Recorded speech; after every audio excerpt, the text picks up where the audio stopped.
Hello दोस्तों, कैसे हो आप लोग। मेरा नाम है दीपक और मैं स्वागत करता हूं अपने इस यूट्यूब चैनल सिविल एनालिसिस में। आज है 2 अक्टूबर 2023 और आज की जितने भी इम्पोर्टेंट न्यूज और एडिटोरियल है उसको आज हम यहाँ पे देखेंगे। अगर आपको इसकी पीडीएफ चाहिए तो आप सिविल एनालिसिस ऑफिशियल ग्रुप को ज्वाइन कर सकते हैं, जहाँ पे आपको इसकी पीडीएफ जो है प्रोवाइड कर दी जाए। ठीक है, चलिए स्टार्ट करते हैं टॉपिक को। सबसे पहले अगर कॉन्टेक्स्ट की देखें तो ये सारे आर्टिकल को आज हम लेने वाले हैं, जिसमें फर्स्ट के 3 जो है हमने एडिटोरियल लिया है, एडिटोरियल है, और बाकी ये सारे आपके आर्टिकल जो है इंपॉर्टेंट आर्टिकल है उन सबको उठाया। ठीक है, चलिए आगे बढ़ते हैं। बात करते हैं सबसे पहला editorial, an ageing India needs age responsive TV care. देखिए, टीवी हमने प्लेज लिया है कि टीवी को इरेडिक्ट करेंगे। ठीक है, टीवी को इरेडिक्ट करेंगे। अब टीवी को इरेडिक्ट करने के लिए 2025 तक का टारगेट लिया है, और क्या हमारे में टीबी को जो हम खत्म करने की बात कर रहे हैं, क्या उस डायरेक्शन में हम लोग अभी भी हैं? तो ये एक सवाल रहता है, क्योंकि अभी भी इतने पेशेंट्स हैं कि टीबी को इतनी जल्दी खत्म कर पाना आसान नहीं होगा। अगर मैं बात करूं कि 2025 तक हमें टीबी खत्म करनी है, क्या उसके लिए हमारे पास प्रॉपर इंफ्रास्ट्रक्चर है? क्या नंबर ऑफ डॉक्टर्स की संख्या ठीक है? Number of doctors. तीसरी अगर चीज में बात करूं कि अवेलेबिलिटी ऑफ बेड्स, और सबसे ज्यादा अगर वल्नरेबिलिटी की बात करें, वुमेन, चिल्ड्रेन और ओल्ड एज के लोग हैं, क्या उनके लिए बेटर फैसिलिटीज है? और इसमें आप ये भी जोड़ सकते हैं विजुअल इम्पेयरमेंट लोगों को भी, क्या इनको उस तरह की इंफ्रास्ट्रक्चर मिला हुआ है? एक ओल्ड पर्सन जो इकोनॉमिकल रूप से या फाइनेंशियल रूप से स्टेबल नहीं है, क्या वो टीबी का इलाज करा सकता है? जो पूरी तरह से डिपेंडेबल है किस पे? अपनी फैमिली पे,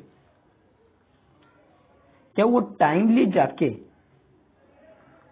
जाके उस इलाज को क्योर कर सकता है, या उसको सही अमाउंट में न्यूट्रिशन मिल रहा है? ये सारे क्वेश्चन कहीं ना कहीं आते हैं। क्या हमारे यहाँ पे टीवी के लिए कोई प्रॉपर रिसर्च एंड डेवलपमेंट हो रहा है, R&D हो रहा है? अगर अभी की मैं बात करूं, एक न्यूज में आर्टिकल भी है कि यहाँ पे जॉनसन एंड जॉनसन कंपनी जो है वो अपनी टीबी से रिलेटेड जो भी मेडिसिन है उसको 40 आगे के लिए पेटेंट करवाना चाहती है, सेकेंड राउंड के लिए, लेकिन इंडिया उसकी मंजूरी नहीं दे रहा है।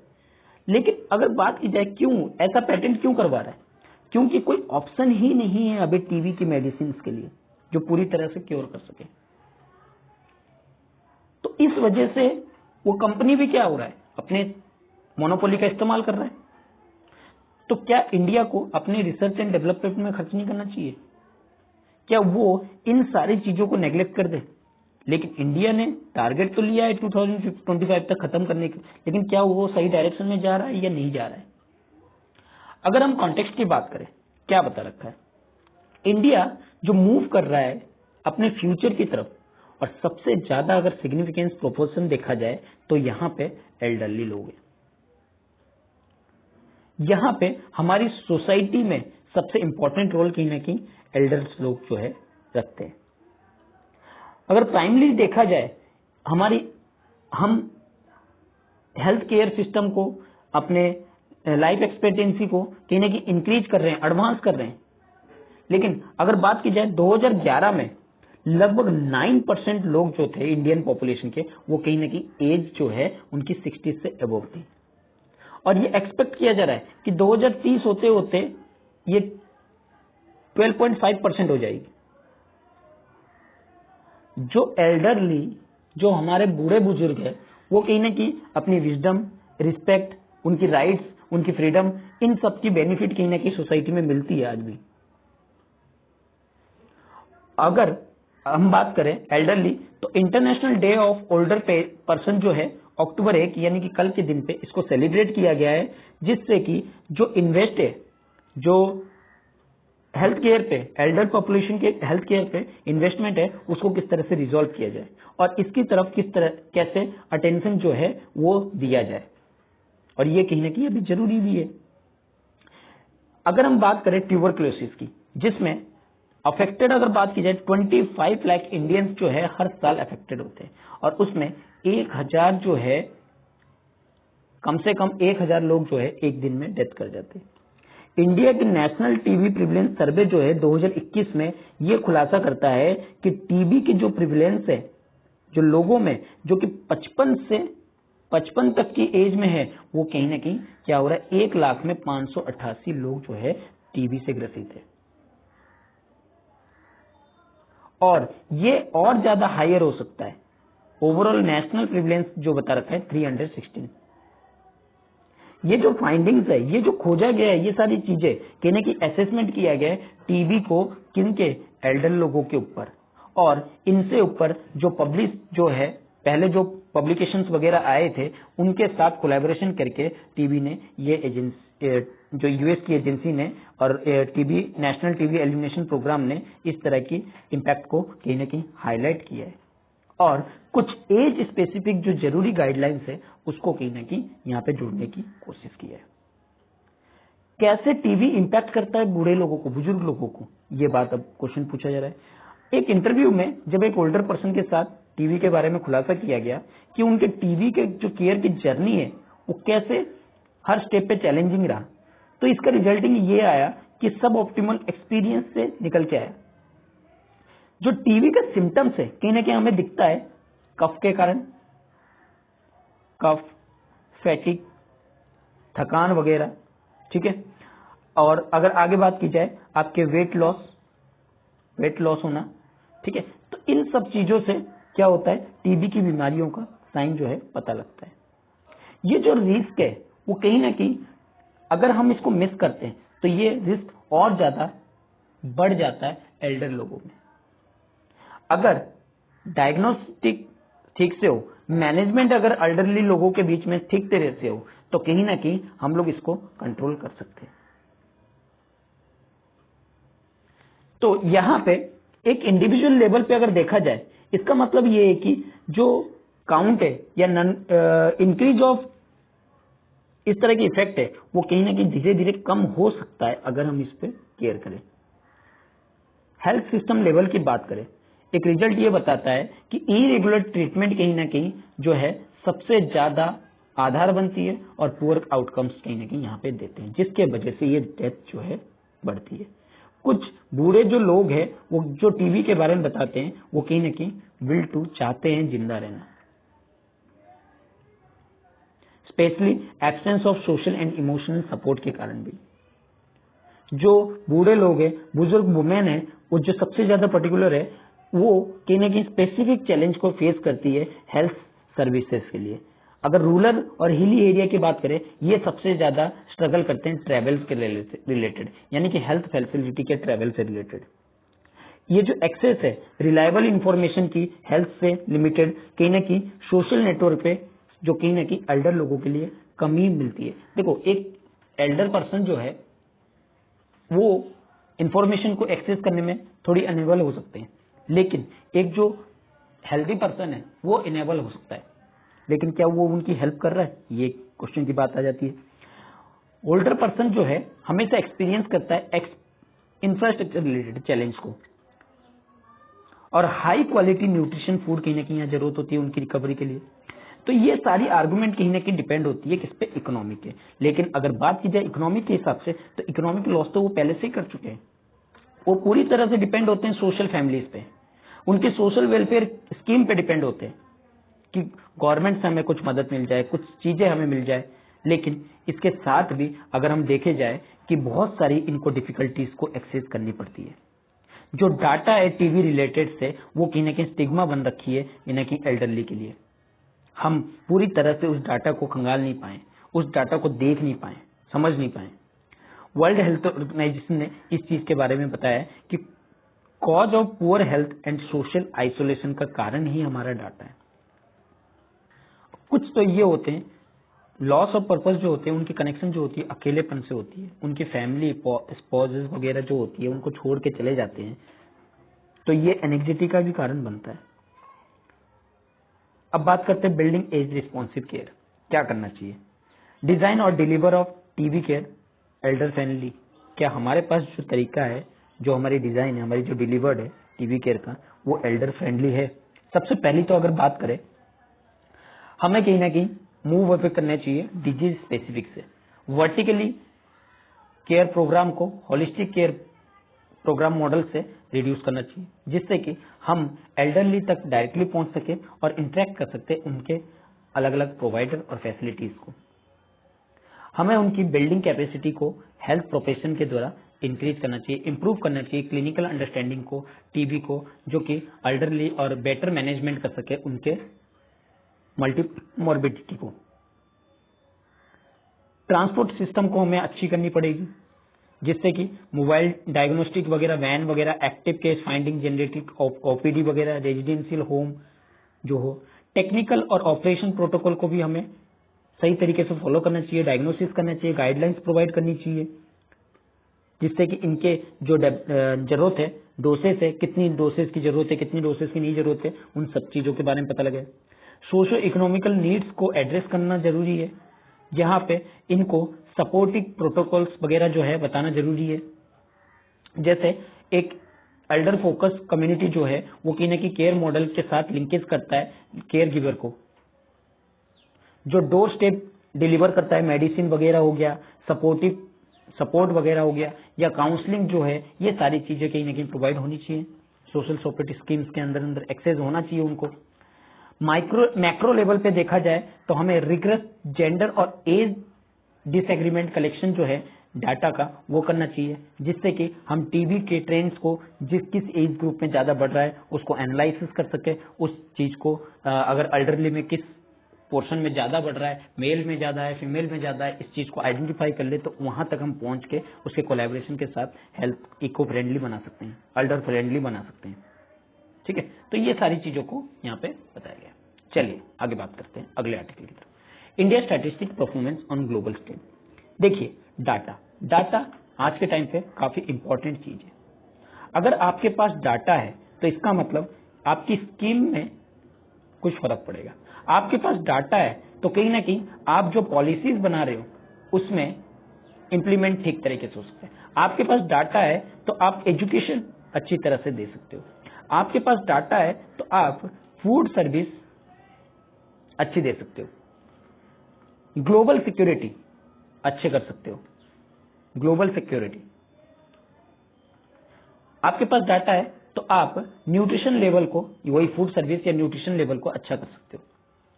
ठीक है, डाटा है तो आप क्राइम रिलेटेड जो चीजें हैं उनको रोकने में हेल्पफुल कर सकते हो। तो डाटा कितना इंपॉर्टेंट है क्या, लेकिन डाटा का जो कंपाइलेशन है वो ठीक तरीके से हो रहा है क्या? डाटा जितनी जरूरत है, जैसे अगर हम सेंसस की बात करें, आज तो सेंसस ही नहीं हुआ है, जो 2021 का सेंसस होना चाहिए वो 2023 खत्म होने वाला है और सेंसस की अभी कोई ऐसी डेट भी नहीं आई है। तो ये सारी चीजें क्या बताता है? ये चीज दिखाता है कि नहीं कि हम डाटा में लैग कर रहे हैं। डाटा कितना इंपॉर्टेंट है। आज भी हम बहुत सारी चीजों के लिए जो सेंसस है 2011 का फॉलो करते हैं, जिसमें हमारे बहुत सारी जो नई नई टेक्नोलॉजी इस बीच में 10 साल में इवॉल्व हुई है, वो सारी चीजों से उनको कहीं ना कहीं डिप्राइव हो जाते हैं जो नई जनरेशन आई है। ठीक है, चलिए कुछ कॉन्टेक्स्ट देख लेते हैं। वर्ल्ड बैंक ने कंपाइलेशन किया है statistical performance indicator SPI, statistical performance indicator, जो कि इंडिया का रैंक जिसमें है 67 है 174 कंट्रीज में 2019 की डाटा का ये। ठीक है, 2019 का है। इस एनालिसिस में ये रिवील हुआ है कि जो शॉर्ट कमिंग्स है या कमेंडेबल परफॉर्मेंस है वो अलग अलग एस्पेक्ट्स में है, जिसमें आपके स्टैटिस्टिकल परफॉर्मेंस इंडिकेटर जो है दिखाते हैं यहाँ पे। जो इसकी इवोल्यूशन है उसको कहीं ना कहीं इंटरनेशनल लेवल पे कंपटीशन पे इनहेंस करना होगा। और यहाँ पे हाईलाइट करता है कि आर्टिकल को कि किस तरीके की जो क्रिटिकल पिलर्स है उसमें इंप्रूवमेंट किया जा सकता है और इसकी जो जरूरत है किस तरह से इसको रोबोस्ट किया जा सकता है ताकि वर्ल्ड बैंक जैसी रिफाइन कर सके इसको एसपीआई को। इंडिया कहीं ना कहीं अपने इस सेलिब्रेट कर रहा है its election to United Nation statistical commission को। इंडिया ने कहीं ना कहीं अपने ऑफिशियल स्टैटिस्टिकल सिस्टम को कहीं ना कहीं स्क्रूटनाइज किया है विद इन कंट्री। अभी रिसेंटली की बात की जाए तो रिसेंटली में उसने इस तरह की चीजें कदम उठाए। क्वेश्चन ये बात आती है कि उठता है कि जो क्रेडिबिलिटी ऑफ स्टैटिस्टिक के ऊपर कि ये जो प्रोड्यूस है, ये जो प्रोडक्शन है या फिर जो कॉम्पिटेंसी है ऑफिशियल स्टैटिस्टिकल है या क्या ये इसकी जो क्रेडिबिलिटी है वो ठीक है या नहीं है। स्टैटिस्टिकल मेथड जो जनरेट होती है जिससे स्टैटिस्टिक्स क्या वो ठीक है या नहीं, जो डेवलपिंग कंट्रीज अडॉप्ट कर रहे हैं क्या वो सही तरीके से काम कर रहा है या नहीं कर रहा है, ये सारी कहीं ना क्वेश्चन को फेस करने का काम करते हैं। अगर ज्यादा चीज देखें तो यहाँ पे एक्सरसाइज करते हैं जैसे हमारे सेंसस सर्वे और हम पुअर क्वालिटी जब हम लोग कंपेयर करते हैं डाटा को किसी एडमिनिस्ट्रेशन सोर्स के साथ या किसी अनसर्टेनिटी कवरेज के साथ या फिर कॉन्सेप्चुअल शॉर्टकम्स के साथ, तो वहां पे कहीं ना कहीं हमारे लिए ये बहुत ज्यादा सरप्राइजिंग हो जाता है। अगर इन जनरल की बात करें जो स्टैटिस्टिकल सिस्टम है वो कहीं ना कहीं अब जो है बहुत सारे ट्रायल को फेस कर रही है अलग अलग कॉन्टेक्स्ट में। इंटरनेशनल रैंकिंग जैसे कि नेशनल स्टैटिस्टिकल सिस्टम को कंपाइल करने में वर्ल्ड बैंक के द्वारा, तो ये कहीं ना कहीं वैल्यूएबल इंसाइटमेंट हो रही है। तो ध्यान रखना इंडियन स्टैटिस्टिकल परफॉर्मेंस इंडिकेटर कौन रिलीज करता है, कंपाइल कौन करता है, वर्ल्ड बैंक। एक इंपॉर्टेंट क्वेश्चन यहाँ पे बन जाता है पहला प्रीलिम्स के लिए। एसपीआई और उसकी डायमेंशन, वर्ल्ड बैंक ने जो एसपीआई को एसेस करने की परफॉर्मेंस बताया वो नेशनल स्टैटिस्टिकल सिस्टम को 174 कंट्रीज से कहीं ना कहीं परफॉर्म किया गया है। जो एसपीआई का बेस्ड है जो असेसमेंट है वो 5 डायमेंशन में होता है जिसमें परफॉर्मेंस जो है वो कॉमनली जो रेफर करते हैं 5 पिलर पे। ठीक है, उसमें कौन कौन सी चीज, डाटा का यूज, आप डाटा का किस तरीके से यूज कर रहे हो, डाटा की सर्विस सबसे पहला है data use, data service, data product, data का प्रोडक्ट, डाटा का सोर्स कहां से और डाटा का इंफ्रास्ट्रक्चर कहां से। इंडिया की अगर स्कोर की बात करें, स्कोर की यहाँ स्कोर की बात हो रही है 2019 की, तो यहाँ पे 70.4% जो था पिलर 1 में था, इस तरह 80 पिलर 2, डाटा सर्विस में 88, पिलर 3 डाटा प्रोडक्ट में 60 और डाटा 4 डाटा सोर्स में 68.9 और फिफ्थ पिलर जिसको डाटा इंफ्रास्ट्रक्चर कहते हैं उसमें 55 रहा। अगर रैंक की बात की जाए, पहले हमने स्कोप की बात की, अब रैंक की बात कर रहे हैं। रैंक में अगर बात की जाए ओवरऑल 67 है, पिलर 1 में डाटा यूज में 101, पिलर 2 डाटा सर्विस में 35, पिलर 3 डाटा प्रोडक्ट में 105, पिलर 4 डाटा सोर्स में 31 और पिलर 5 डाटा इंफ्रास्ट्रक्चर में 73। जो लेटेस्ट अवेलेबिलिटी है स्कोर्स की जो हमारे पास अभी 2019 में, वो ये बता रहा है कि हम अभी 67 ओवरऑल रैंक पे हैं। ठीक है, तो ये सारी चीजों को बता रहे हैं। जो स्कोर्स है डाटा यूज का वो कहीं ना कहीं डिपेंड करता है अलग अलग सेक्टर्स की सोसाइटी पे, जिसमें हमारी लेजिस्लेचर, हमारे एग्जीक्यूटिव, हमारी सिविल सोसाइटी, एकेडमिक्स और इंटरनेशनल बॉडीज और यूटिलिटी ऑफ स्टैटिस्टिक प्रोडक्ट्स जैसे सिस्टम वगैरह इस पे पूरी तरह से इंक्लूडेड होते हैं। जो एसपीआई का असेसमेंट है 2019 को, ये माना जाता है केवल डाटा की यूज इंटरनेशनल बॉडीज ही नहीं करती है, इंडिया की नहीं कि इसका परफॉर्मेंस भी करती है, इंडिया भी इसका यूज करती है। इंडिया की जो परफॉर्मेंस है वो कहीं ना कहीं अच्छी तरह से मेजर किया जा सकता है। जो एस्टिमेट है जैसे कि चाइल्ड मोर्टेलिटी को, डेथ रिपोर्टिंग को, ड्रिंकिंग वाटर को, लेबर फोर्स पार्टिसिपेशन को, इन सब चीजों को। और अगर यहाँ पे देखा जाए it losses 20 point due to inability of comparability of poverty estimate for World Bank over last 10 years from 2017। तो ये सारी डाटा हमें इंफॉर्मेशन प्रोवाइड करती है। इंडिया की अगर असेसमेंट की जाए, जो पिलर है डाटा प्रोडक्ट्स की, वो कहीं ना कहीं ये बताती है नेशनल स्टैटिस्टिकल सिस्टम का परफॉर्मेंस जो है वो कहीं ना कहीं जरूरी है, एसेंशियल डाटा रिक्वायर्ड होती है जिससे कि हम सस्टेनेबल डेवलपमेंट गोल को अचीव कर सके और इसको इम्प्रूव कर सके। और इंडिया इस स्टेप्स की तरफ बढ़ रहा है, लेकिन अलग अलग मल्टीपल इंडिकेटर सर्वे के द्वारा, कॉम्प्रिहेंसिव एनुअल मॉड्यूलर सर्वे के द्वारा जो एनएसएस की 78 राउंड की रिपोर्ट बताती है और 79th रूरल राउंड रिपोर्ट 2022-23 के हिसाब से बताता है। डाटा इंफ्रास्ट्रक्चर की अगर हम बात करें, यहाँ तो होगी डाटा प्रोडक्ट की, अब बात करते हैं डाटा इंफ्रास्ट्रक्चर के रिगार्डिंग में। इंडिया का जो स्कोर है वो 55 है, रैंकिंग जो है 73 है। ठीक है, ये पिलर कहने की इनकम्पास करता है 5 सब डायमेंशंस को, जिसमें लेजिस्लेशन एंड गवर्नेंस की बात करते हैं, स्टैंडर्ड्स और मेथड्स की बात करता है, स्किल्स की, पार्टनरशिप और फाइनेंशियल चीजों की। और इसमें अगर हम बात करें, इंडिया का जो स्कोर है लेजिस्लेशन और गवर्नमेंट की कहने की हाई है, और यहाँ नेशनल स्टैटिस्टिकल लेजिस्लेशन जो अलाई है वो पूरी तरह से fundamental principle of official statistics पे ही अलाइन है। अगर हम बात करें ओवरऑल स्कोर ऑफ डाटा की, इंफ्रास्ट्रक्चर की, जो डायमेंशन जो है मॉडरेट परफॉर्मेंस में है स्टैंडर्ड अमेंडमेंट के हिसाब से, और पुअर परफॉर्मेंस जो है वो आपके फाइनेंशियल लेवल पे है। स्टैंडर्ड और मेथड्स में अगर बात की जाए, इंडिया का फेयर जो है वो अच्छा चल रहा है इंडिकेटर एसेसिंग के लिए, जिसमें एडप्ट कर रहा है सिस्टम ऑफ नेशनल अकाउंट्स 2008 को। तो ये चीजें यहाँ पे है, लेकिन ये इतनी इंपॉर्टेंट और नहीं है।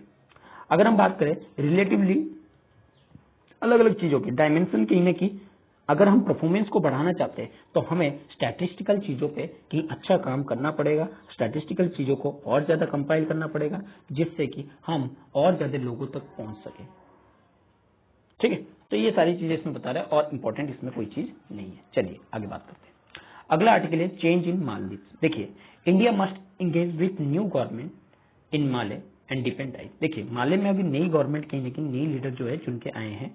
ठीक है, रिप्लेसिंग किया है प्रेसिडेंट इबू सोली को, जिन्होंने 2018 में जीता था। अब उनकी जगह पे मोहम्मद मुइजू जो है वो आए हैं, द मेयर ऑफ माले थे, और इनको जो चॉइस है वो अलग अलग रूलिंग पार्टी से आया है, जो कि पीपीएम पार्टी से। मिस्टर मुइजू जो है उन्होंने सैटरडे को प्रेसिडेंशियल रन ऑफ को फॉलोड किया, और यहाँ पे फर्स्ट राउंड में कोई भी कैंडिडेट जो है 50% की वोट से नहीं जीत पाया, और विनिंग जो है वो लगभग 50% से 54% टू सोहिली एंड 46% जो है इस राउंड में रहा। ठीक है, सोहिली का कितना रहा 46%, और आपकी मुइजू के कितने रहे 54%। अब यहां पे बात आती है किस चीज की, अगर सोली की काम की बात करें तो उन्होंने इलेक्टोरल लॉस क्यों किए, क्योंकि यहाँ पे एंटी इनकम्बेंसी सेंटीमेंट दिखा है। यहाँ जो कंसर्न है वो कहीं ना कहीं पोस्ट कोविड-19 से स्टार्ट हुआ, जो इनकी इकोनॉमी है पूरी तरह से डिपेंड हुई टूरिज्म पे, और जिसके वजह से इनकी पार्टी की जो लॉसेस है वो देखने को मिला। जो सोली की पार्टी है जो एमडीपी, वो कहीं ना कहीं ओल्ड फ्रेंडशिप है फॉर्मर प्रेसिडेंट हामिद नसीब के साथ, जिसके साथ कंसर्न जो है सबसे ज्यादा सोवरेंटी इशू की रहती है, जो कि वाइप्ड अप कर चुके बाय म्यूजी को पीपीएम, जो behind Indian out campaign oust in Indian military person, जो ये चाहते हैं इंडिया की जो पर्सनल मिलिट्री पर्सन है उसको यहां से निकालें। जो पहले के मालदीव प्रेसिडेंट थे अब्दुल यामिन, जो चीफ थे आर्किटेक्चर थे कैंपेन के, वो ऑन सर्विस कर चुके हैं एक जेल टर्म्स को 11 साल के लिए। उन्होंने openly at odd with India during his tenure, उन्होंने तो इंडिया को पूरा बॉयकॉट करने की बात की थी, और उन्होंने यही बताया कि हम जो है फ्री ट्रेड एग्रीमेंट करेंगे किसके साथ, चाइना के साथ, एंड लोन लेंगे इंफ्रास्ट्रक्चर के लिए अपने अपोजिशन प्रोजेक्ट के लिए, जिससे ताकि द अपोजिशन जो कह सके कि वो, अगर अपोजिशन की बात करें तो उन्होंने कहा कि मालदीव जो है कहीं की डेब्ट ट्रैप में है।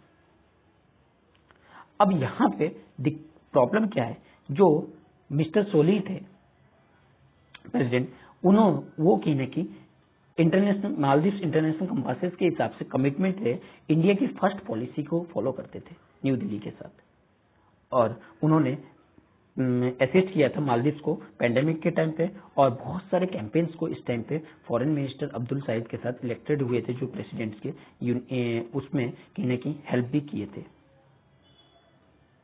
अगर हम बात करें प्राइम मिनिस्टर की हमारे, तो यहाँ पे इनको एक सेटबैक दिखता हुआ नजर आ रहा है, क्योंकि यहाँ पे हमारी जो रिलेशन है मुइजू के साथ वो कोई ठीक नहीं है। यहाँ पे सबसे पहले हमारे प्राइम मिनिस्टर ने यहाँ कॉन्ग्रेचुलेशन दिया उनको, लेकिन यहाँ पे जो पॉलिटिकल पार्टीज है यहाँ की नहीं इंडिया के फेवर में नहीं है। और जो प्रोमिसेस है इंडिया और मालदीव टाइज को, उसको कहीं ना कहीं टाइज रखना यहाँ जरूरी है। और ये सिर्फ अगर हम क्रिटिसाइज करें अपने आप को, इंडिया को ही, तो पार्टीज के हिसाब से तो ये सही नहीं है। यहाँ पे डेब्ट रीपेमेंट जैसी चीज़ों को, जिससे कि मालदीव की इकोनॉमी वगैरह ठीक हो सकती है, जिस तरह के हमने श्रीलंका में हैंडलिंग की है इस तरह की क्राइसिस को, तो ऐसी कुछ स्टेप्स को हमें लेना पड़ेगा, जिससे कि हमें वहाँ की ट्रस्ट जो है डेवलप करनी पड़ेगी। और दोनों तरफ हमें स्ट्रेटेजिक बैलेंस और ट्रेडिशनली बैलेंस को कहीं ना कहीं इंडिया के बीच में बनाए रखना पड़ेगा। और जबकि जो मोस्ट पावरफुल कंट्रीज है, जैसे एंगेजिंग कर रहा है चाइना के साथ या यूनाइटेड स्टेट के साथ, जो कि हमेशा इनकी डेवलपमेंट को वॉच करते रहते हैं, तो यहाँ पे कोई आसान काम नहीं होगा दिल्ली और माले की बीच की जो ये इस तरह की प्रॉब्लम्स को, टेंशंस को। देखते हैं फिर आगे क्या होता है। चलिए आगे बढ़ते हैं अगले आर्टिकल की तरफ। अगला आर्टिकल है हमारा oil firms raise ATF and commercial LPG price. यहाँ पे क्या किया गया, जो कॉमर्शियल कुकिंग प्राइस है उसको 209 रुपए जो है बढ़ा दिया गया है। ठीक है, ऑयल कंपनीज ने संडे को यहाँ पे प्राइस को जो है, जो 19 केजी का सिलेंडर है उसको 209 रुपए जो है आगे बढ़ा दिया है। और ये चौथी बार जो है इसकी इंक्रीमेंट जो है हो रही है। और इसके साथ साथ जो जेट फ्यूल है या फिर जो टरबाइन फ्यूल है, एटीएफ फ्यूल है, उसमें भी कहीं ना कहीं इंक्रीजमेंट हुआ है। तो इसका इफेक्ट क्या पड़ेगा, इसका इम्पैक्ट कहीं ना कहीं हमारी कॉमर्शियल चीजों पर इंक्रीज होगा, यानी कि हमारी जो इंडेक्स, जो कंज्यूमर प्राइस इंडेक्स है, उसमें भी इफेक्ट देखने को मिलेगा। यहाँ पे जो प्राइस है जो डोमेस्टिक यूज के लिए वो कहीं ना कहीं अनचेंज किया गया है। और जो ये प्राइस है सिर्फ इंक्रीज किसमें किया गया, आपके कॉमर्शियल के लिए। और लास्ट मंथ में अगर देखा जाए अगस्त के टाइम पे, तो 200 रुपए का रिडक्शन किया गया था डोमेस्टिक सिलेंडर पे, जो कि काफी ज्यादा बेनिफिशियल हुआ था किनके लिए, जो प्रधानमंत्री उज्ज्वला योजना के अंदर है उनको। ठीक है, और साथ ही अगर बात की जाए पहले भी इस तरह की चीजों में किया गया, जो इंक्रीज है प्राइस की कॉमर्शियल की, उसको कहीं ना कहीं ऐड किया गया to expenses of commercial establishment, जैसे कि होटल्स, रेस्टोरेंट वगैरह, इसमें ऐड किया गया। और एक 90 केजी का सिलेंडर जो आपकी जो दिल्ली में कॉस्ट है वो 1731.5 रुपीज 50 पैसे है, और 1684 जो है मुंबई में, और 1898 जो है चेन्नई में है। जो लेटेस्ट इंक्रीज है वो लार्जली रिवर्स करता है, जो कि कट करता है कितनी 157.5 एक सिलेंडर में, जो कि सितंबर 1 में, और 100 रुपीज जो है अगस्त 1 में किया गया था। ठीक है, और अगर टोटल सब्सिडी की बात की जाए, मीनिंग टोटल सब्सिडी की बात की जाए, 400 रुपए एवरी 14.2 केजी जो है सिलेंडर पे दिया जा रहा है। ठीक है, तो ये चीजें थी, ये न्यूज में था आर्टिकल, तो थोड़ी सी इंपॉर्टेंट हो जाती है, आपको ये ध्यान में रखना है। प्रधानमंत्री उज्ज्वला योजना, इसके बारे में आज आपको, प्रधानमंत्री उज्ज्वला योजना के बारे में आज आपको स्टडी करना है। ठीक है, चलिए आगे बढ़ते हैं अगले आर्टिकल की तरफ। अगला आर्टिकल है Johnson and Johnson not to enforce patent on drugs, TB drugs. जैसा कि मैंने अभी थोड़ी देर पहले अपनी एक आर्टिकल में बताया कि यहाँ जॉनसन एंड जॉनसन जो है उनको इनहेंस करना चाहते हैं अपने पेटेंट राइट्स को। ठीक है, जो बेटाक्विन नाम से ब्रांड नेम जो है बेटाक्विन है, जिसका ट्रीटमेंट जो है मल्टी ड्रग रेजिस्टेंट ट्यूबरक्लोसिस के लिए किया जाता है। ठीक है, और ये मिडिल और लो कंट्री 134 लो और मिडिल कंट्री इनकम कंट्रीज में कहीं ना कहीं वर्क कर रहा है। जो ये ग्लोबल प्रेशर है अगेंस्ट परस्यूइंग सेकेंडरी पेटेंट का, वो कहीं ना कहीं ब्रेक थ्रू हो चुका है ट्यूबरक्लोसिस ड्रग का, जिसमें इंडिया की जो पेटेंट ऑफिसर है उन्होंने रिजेक्शन भी कर दिया है सेकेंडरी पेटेंट के लिए एप्लीकेशंस को। जो बेटाक्विन है वो पहली ऐसी ड्रग्स है ट्यूबरक्लोसिस की जो कि टीबी के लिए जो ग्लोबली अप्रूवल है, और लगभग 40 साल पहले से। और ये कम टॉक्सिक है और काफी इफेक्टिव है ट्रेडिशनली टीबी ट्रीटमेंट के लिए। जो अनाउंसमेंट है वो कहीं ना कहीं फाइनली पेव करता है, जिसमें ये अफोर्डेबल जेनरिक वर्जन ऑफ बेटाक्विन को सभी people living with drug resistant tuberculosis who need drug low and middle countries के लिए। ठीक है, तो ये सारी चीजें यहाँ पे बताया जा रहा है। ये जो सक्सेस टेस्टामेंट है वो परसिस्टेंसी एफर्ट किया जा रहा है कि टीबी की जो एक्टिविस्ट है या सोशल सोसाइटी है या हमारी जो कंट्री की प्रियोरिटाइज पब्लिक हेल्थ है, जिसमें कॉर्पोरेशन जो इंटरेस्ट ले रहे हैं, वो भी कह रहे हैं एक्सेस कैंपेन होना चाहिए, जिसमें मेडिसिन जो होनी चाहिए इसमें इतना ज्यादा नहीं, मतलब पेटेंट राइट नहीं मिलना चाहिए। अगर हम बात करें और भी बहुत सारी चीजों की, अगर रिसेंटली इन्वेस्टिगेशन किया गया साउथ अफ्रीका कंपटीशन कमीशन ने, उन्होंने भी यहाँ पे कहीं ना कहीं यहाँ सिग्निफिकेंस प्रेशर अप में आए हैं जॉनसन एंड जॉनसन के, और यहाँ वो भी आगे देखने वाली बात होगी किस तरह की अनाउंसमेंट करते हैं, क्योंकि इंडिया ने तो पहले इस एक्सटेंड जो मोनोपोली है एक्सटेंड करने से मना कर दिया है, और साथ ही साथ यूक्रेन और बेलारूस ने भी इस रिक्वेस्ट को कहीं ना कहीं ड्रॉप आउट कर दिया है। अब नेक्स्ट टारगेट हमारा ये रहेगा कि जैपनीज ड्रग को कहीं ना कहीं हम आगे बढ़ाएं। जैपनीज जो फार्मा है जिसमें मेजर ओत्सुका है जो इस तरह की चीजें दिखा रहा है, उसमें कहीं ना कहीं हम लोग सेकेंडरी पेटेंट ये नहीं चाहते हैं कि हम एनफोर्स करें सेकेंडरी पेटेंट को, और ये लो और मिडिल इनकम कंट्रीज के लिए भी बहुत क्रिटिकल न्यू ड्रग डिलेमेड होगी, जो क्रिटिकल होगी। जैसे इनकी नई ड्रग जो है डिलेमानिड, ठीक है, जो प्राइमरी पेटेंट जो सेट थी वो 10 दिन के लिए एक्सपायर हो गई थी इंडिया में, ठीक है, और दूसरे कंट्रीज में भी 10 दिन के लिए रखा गया था, ठीक है। तो ये अलग जो है drug resistant TB drug use के लिए यूज किया जा सकता है, जिसके बेडाक्विन के साथ कंबाइन करके, ठीक है। तो ये कुछ इंपॉर्टेंट है, और साथ ही साथ इंडिया की और भी 3 इंडिया की कंपनी जैसे लुपिन, नेटको, मैक्लोइड, ये सब भी काम कर रहे हैं कि किस तरह से हम लोग जेनेरिक वर्जन को जो बेडाक्विन के उसको प्रिपेयर कर सके। चलिए आगे बढ़ते हैं अगले आर्टिकल की तरफ। AFSPA extend to 4 district in Assam. देखिए आसपा जो है 1946 में अंग्रेजों के द्वारा क्विट इंडिया मूवमेंट को खत्म करने के लिए लाया गया था, लेकिन उसके बाद क्या हुआ कि 1958 में इसको स्पेशल पावर थ्रू यानी कि arm force special power act के रूप में कन्वर्ट कर दिया गया, और ये असम मणिपुर में उस टाइम से जो है अभी भी चल के आ रहा है। अगर असम की बात की जाए, ये 1990 में कहीं ना कहीं असम में पहली बार जो है इम्पोज किया गया, नवंबर 1990 की तरफ में। यहाँ पे अगर बात की जाए आसपा की, तो आसपा को सेकंड जो आपकी कमीशन रिपोर्ट है, उन्होंने भी लॉ कमीशन की रिपोर्ट है, उन्होंने भी कह रखा है कि इसको कहीं ना कहीं देखना चाहिए, जो कि 2003 या 5 में आई थिंक आया था। तो उस टाइम पे उन्होंने भी कहा कि हमें आसपा को कहीं ना कहीं खत्म करना चाहिए, रिपील करना चाहिए, और उसके साथ साथ जो आपके जीवन रेड्डी कमेटी भी गठन की गई थी, और उन्होंने भी कहीं ना कहीं ये बताया था जो आसपा को रिपील करके हमें लॉ अनलॉफुल एक्टिविटी 1968 के तहत में इसको इंक्लूड करना चाहिए, ठीक है। तो यहाँ पे यही सिर्फ न्यूज है कि आसपा को एक्सटेंड कर दिया गया 4 डिस्ट्रिक्ट्स में असम में, क्योंकि इसमें क्या होते हैं, जो पावर होती है पूरी मिलिट्री के पास पहुंच जाती है, उनके पास सारी चीजें दी जाती है, ठीक है। तो आप देख सकते हैं कौन कौन सी है जो आसपा को पहले विड्रॉल किया गया था, जोरहाट से गोलाघाट, करबी एंग्लो, दीमा हसाव, इन सब में जो इफेक्टिव हुआ कब से, अक्टूबर 1 से कहने की इफेक्टिव में फिर से आया। चलिए आगे बात करते हैं अगले आर्टिकल की तरफ।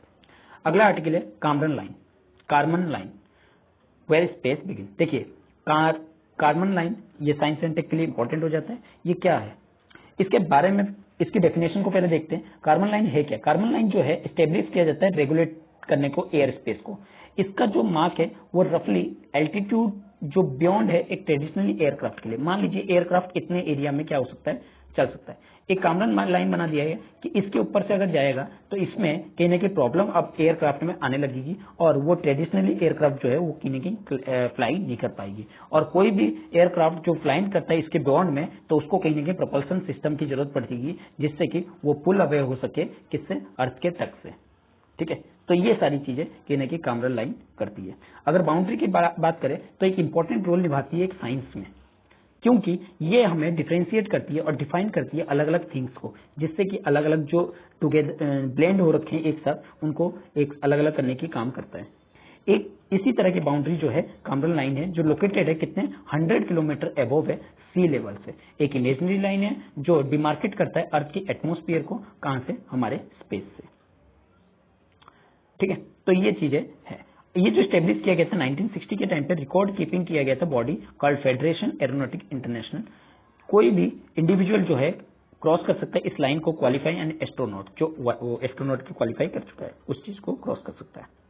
ठीक है, crossing the carbon line physically does not mean much with in short distance either side of line, there is no significant distance in pressure of composition of air. ये भी चीजें इंपॉर्टेंट हो जाता है। चलिए आगे बात करते हैं अगले आर्टिकल पर।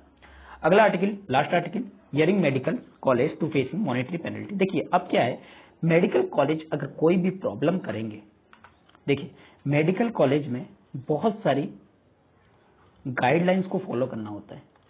अगर ये गाइडलाइंस को नहीं फॉलो करेंगे तो अब क्या होगा, उनके ऊपर कहीं ना कहीं पेनल्टीज लगेंगी, चाहे वो डॉक्टर हो, चाहे वो इंफ्रास्ट्रक्चर से रिलेटेड हो, कोई किसी भी चीज से रिलेटेड हो।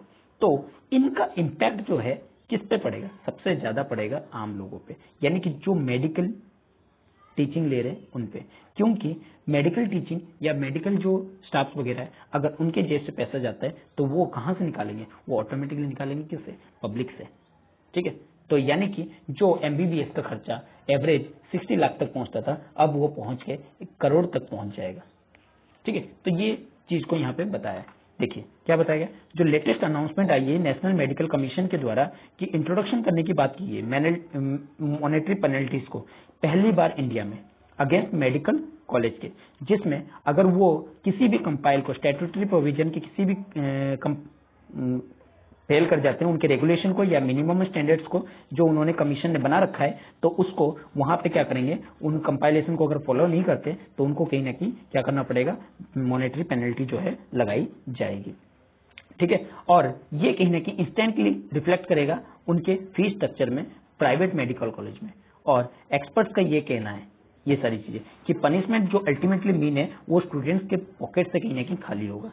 जो करेंटली अगर एवरेज देखा जाए, जो ट्यूशन फीस है एमबीबीएस स्टूडेंट की प्राइवेट मेडिकल कॉलेज में, वो शुरुआत होती है 60 लाख के, एक्सक्लूडिंग और अदर एक्सपेंसेस जैसे हॉस्टल एग्जामिनेशन फीस ये सब छोड़ के, लेकिन वो अब बढ़ जाएगा कितना, 1.15 करोड़ तक पहुंच जाएगा। जो एडिशनली एक प्राइवेट सीट जो है पोस्ट ग्रेजुएशन का, वो कहीं ना कहीं डिमांड करेगी सब्जेक्ट की कॉस्ट मल्टीपल करोड़ में, जैसे कि एमडी रेडियोलॉजी जो कि 2 करोड़ तक पहुंच जाएगी।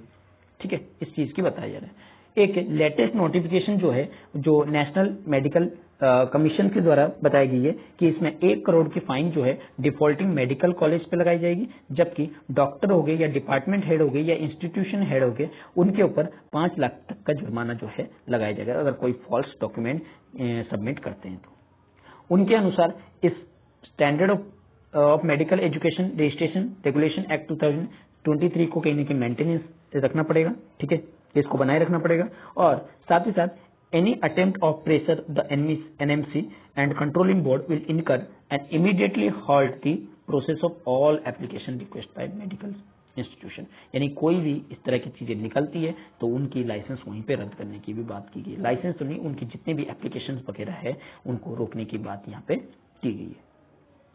ठीक है, तो ये सारी चीजें यहाँ पे बताई गई है। तो क्या बताया जा रहा है कि भाई अगर आप एक चीज पे इम्पैक्ट डालोगे तो ऑटोमेटिकली जो फीस है, फीस स्ट्रक्चर कहीं ना कहीं इंक्रीज होगी स्टूडेंट्स की। ठीक है, चलिए आई होप कि आपको आज का आर्टिकल जो है अच्छा लगा होगा। अगर आर्टिकल अच्छा लगा है तो इसको लाइक कीजिए, अपने दोस्तों के साथ शेयर कीजिए और सब्सक्राइब करना ना भूलिए। Thank you.